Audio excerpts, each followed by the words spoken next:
எசேக்கியேல் 45:10 படிக்கிறேன். சுமுத்திரையான திராசம், சுமுத்திரையான மரக்காலம், சுமுத்திரையான அளவு குடமோ உங்களுக்கு இருக்க கடவுது. 13 படிக்கிறேன்.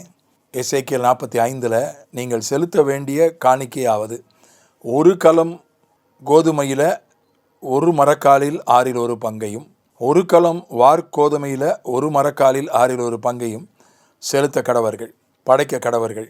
15 படிக்கிறேன். இஸ்ரவேல் தேசத்தில் நல்ல மேய்ச்சலை மேய்கிற மந்தையில் 200 ஆடுகளில் ஒரு ஆடும் செலுத்தப்பட கடவது என்று கர்த்தராகிய ஆண்டவர் சொல்கிறார். முதல்ல அளவெல்லாம் சரியாக இருக்கணும், தராசு அளவு கூடம் எல்லாம் சரியாக இருக்கணும் என்று சொல்லப்பட்டுகிறது. அதுக்கப்புறம் என்ன சொல்லப்படுகிறது? நீங்கள் செலுத்த வேண்டிய காணிக்கையாவது, காணிக்கை எவ்வளவு அளவு செலுத்தப்பட வேண்டும் என்று இங்கே சொல்லப்படுகிறது. அதனால் ஒரு அளவு கர்த்தரே கட்டளையிடுற 200 ஆடு இருந்தால் ஒரு ஆடு, ஒரு கலம் கோதுமையில் ஒரு மரக்காலில் 1/6 பங்கு, 14 வசனத்தில் ஒரு ஜாடி எண்ணெயில் 10 பங்கு, இப்படி ஒரு அளவு சொல்லப்படுகிறது.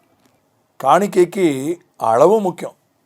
நம்முடைய நோக்கம் மட்டுமல்ல, நம்முடைய தகுதி மட்டுமல்ல. சகோதரனிடத்தில் குறை இருந்தால் காணிக்கை பலிபீடத்து பக்கத்திலே வைத்து விட்டு போய் சகோதரனிடத்தில் ஒப்புரவாகி விட்டு வந்து காணிக்கை செலுத்து. கர்த்தர் சொன்னது உண்மை. ஆக நம்ம எப்படி கொடுக்கணும்? உதார குணத்தோடு கொடுக்கணும், உற்சாகமாக கொடுக்கணும், இதெல்லாம் சொல்லப்பட்டிருக்கிறது. சந்தோஷத்தோடு கொடுக்கணும், எந்த ஒரு இதயத்தோடு கொடுக்கணும், எந்த ஒரு தகுதியோடு கொடுக்கணும் என்றெல்லாம் சொல்லப்பட்டிருக்கு. அளவு முக்கியம், அளவு சொல்லப்பட்டிருக்கிறது. அப்போ எவ்வளவு கொடுக்கணும்? தசம பாகம் அது நியாயப்பிரமாணம் அல்லவா? நியாயப்பிரமாணத்தில் கட்டாயமாக்கப்பட்டது. ஆபிரகாம் காலத்திலிருந்தே தசம பாகம் கொடுக்கப்படுகிறது. யாரும் கட்டளை கொடுக்கவில்லை. ஆபிரகாமுக்கோ ஈசாக்குக்கோ யாக்கோபுக்கோ அவர்களாக கொடுத்தார்கள். புதிய ஏற்பாட்டில் இவ்வளவு கொடு அவ்வளவு கொடு என்று எந்த ஒரு கட்டளையும் இல்லை.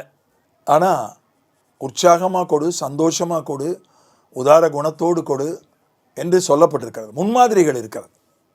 எருசலேமில் தனக்கு தேவைக்கு அதிகமானதையெல்லாம் கொடுத்தார்கள். இயேசுநாதர் 2 காசு போட்ட ஒரு விதவையை குறித்து சாட்சி கொடுத்தார். அதனால் 2 காசு போட்டால் போதும், 2 ரூபா போட்டால் போதும்னு அர்த்தம் இல்லை. அவள் எல்லாம் 100% கொடுத்து விட்டாள். பணக்காரர்களெல்லாம் தங்களுடைய பணத்திலிருந்து ஒரு பகுதியை கொடுத்தார்கள். அவளுக்கு இருந்ததே 2 காசு தான். 100% கொடுத்தவளை தான் சாட்சி சொன்னார். அதனால் எல்லாத்தையும் காணிக்கை கொடுக்க வேண்டும் என்று நான் சொல்ல வரலை. அளவு முக்கியம். எவ்வளவு கொடுக்கணும்னு நீங்கள் ஜெபம் பண்ணணும். நான் சொல்கிற ஆலோசனை அதுதான். நாம் யாரால் ஆசீர்வதிக்கப்படுகிறோமோ ஆசீர்வதிக்கப்பட்டோமோ அவர்களுக்கு ஒரு பகுதி கொடுக்கணும். தேவை உள்ள ஊழியங்களுக்கு ஒரு பகுதி கொடுக்கணும். 2 விதமாக கொடுக்கணும். எவ்வளவு கொடுக்கணும், யாருக்கு கொடுக்கணும், அது நீங்கள் ஜெபம் பண்ணணும். ஒரு குடும்பம் என்றால் கணவனும் மனைவியும் ஜெபம் பண்ணணும். ஒரு தனி நபர் என்றால் நீங்கள் ஜெபிக்கணும். ஜெபம் பண்ணி கர்த்தர் உங்களுக்கு ஒரு ஏவுதலை கொடுப்பார், ஒரு உணர்த்துதலை கொடுப்பார், ஒரு எண்ணத்தை கொடுப்பார். அவ்வளவு நீங்கள் கொடுங்க. அதனால் சிலர் தசம பாகமெல்லாம் கொடுக்க வேண்டியதில்லை, அதெல்லாம் பழைய ஏற்பாடுன்னு சொல்கிறார்கள். சிலர் இல்லை, தசம பாகன்றது போதாது, அதனால தான் அதை பற்றி சொல்லப்படலை, நிறையா கொடுக்கணும், அதை விட அதிகமாக கொடுக்கணும்னு சிலர் சொல்கிறார்கள். ஆனால் நான் என்ன என் வாழ்க்கையில் கடைபிடிக்கிறேன் என்றால் குறைந்தபட்சம் தசம பாகம் நான் கொடுப்பது, நானும் என் குடும்பமும் கொடுப்பது ஊழியங்களுக்கு குறைந்தபட்சம் தசம பாகம்.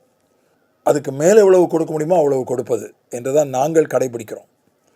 எங்களுக்கு அதை விட தசம பாகத்தை விட ஒரு அதிகமான சதவிகிதத்தை எனக்கும் என் மனைவிக்கு கர்த்தர் வெளிப்படுத்தினார். அந்த சதவிகிதத்தை நாங்கள் ஊழியத்துக்கு கொடுத்து கொண்டிருக்கிறோம். நீங்கள் ஜெபம் பண்ணுங்கள், கர்த்தர் உங்களோடு பேசுவார், உங்களுக்கு உணர்த்துவார். சரியான அளவில் நாம் கொடுக்க வேண்டும், அதான் ரொம்ப முக்கியம். அனனியா சஃபீரா 100% சொத்தை விற்று 100% கர்த்தருக்கு கொடுப்பதாக அறிவித்து விட்டு, அப்படி சொல்லிவிட்டு குறைவாக கொடுத்தார்கள். அதான் பிரச்சனை ஆயிடுச்சு. கொடுக்காமலே இருந்திருக்கலாம். அதனால் சரியான அளவு என்பது ரொம்ப முக்கியம். கர்த்தர் அதை பார்க்கிறார். ஆகவே ஆண்டவரிடத்தில் கேட்போம், ஜெபிப்போம், எவ்வளவு கொடுப்பது என்று அவர் ஆவியானவர் நம்மை வழி நடத்துவார். சரியான அளவின்படி கொடுப்போம். எந்த அளவின்படி அளக்கிறீர்களோ அந்த அளவின்படி உங்களுக்கும் அளக்கப்படும் என்று சொல்லப்பட்டிருக்கிறது. கர்த்தர் அமுக்கி குலுக்கி சரிந்து விழும்படி அளந்து நம்முடைய மடியில் போடுவாராக. ஆமென்.